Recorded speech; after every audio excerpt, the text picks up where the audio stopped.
এই যে ব্ল্যাক স্পটগুলো আছে এগুলো লেদারের উপরেই মার্কটা পড়ে গেছে, তো এই ছিটছিট দাগগুলো এগুলো রিমুভ করা যাচ্ছে না। আদারওয়াইজ যে নোংরা ছিল বা যা কিছু আদার স্পটগুলো ছিল সেগুলো সব রিমুভ হয়ে গেছে।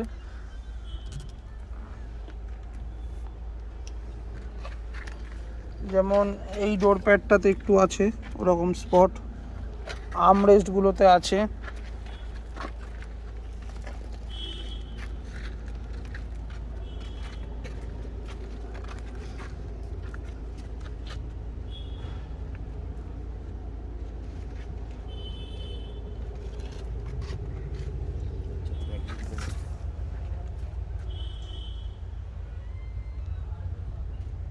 এখানে একটু আছে।